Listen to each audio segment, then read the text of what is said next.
Apolline de Malherbe est issue d'une famille noble, en possession d'un superbe château.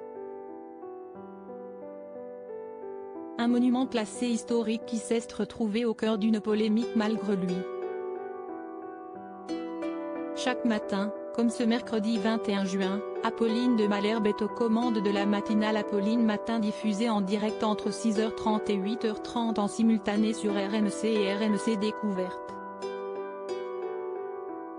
L'occasion pour elle de parler aux Français par le biais de ses interviews, menées avec franchise. Et si elle sait à ce point se mettre à leur place, la journaliste est pourtant bien née, dans le 16e arrondissement de Paris, le 21 mars 1980, du peintre Guy de Malherbe et de son épouse galériste Marie-Hélène.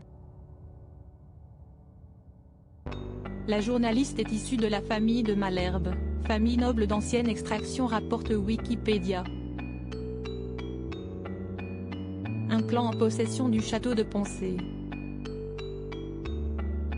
Un château qui s'était retrouvé au cœur d'une polémique en février 2020, lorsque les Français apprenaient qu'il allait être rénové via le loto du patrimoine lancé par Emmanuel Macron et piloté par Stéphane Bern.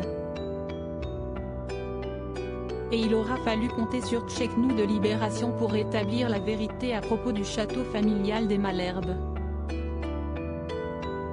Une fausse information lancée à la base par Juan Branco, 10 jours après son interview polémique par Apolline de Malherbe.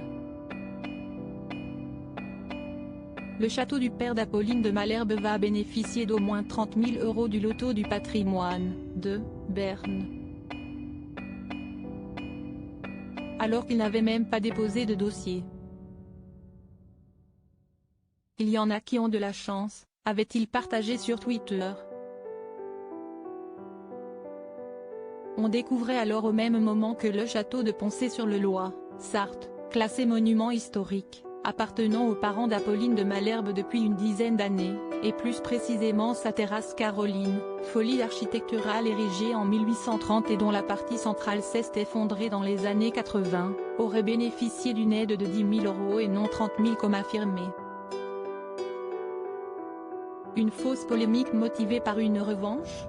Mais Libération affirmait que la somme n'avait pas encore été versée aux propriétaires et les travaux de restauration de la terrasse Caroline n'avaient même pas commencé.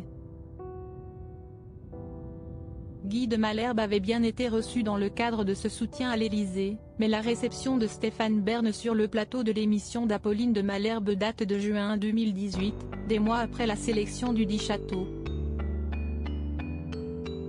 Aucune anomalie n'a été relevée par nos confrères à propos de la sélection du monument historique. Et l'aide financière serait même plutôt modeste par rapport à celle reçue par d'autres dossiers.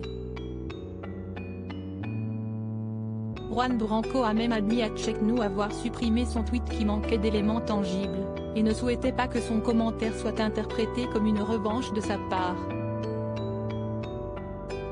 Mais le mal était fait et la journaliste victime de propos insultants.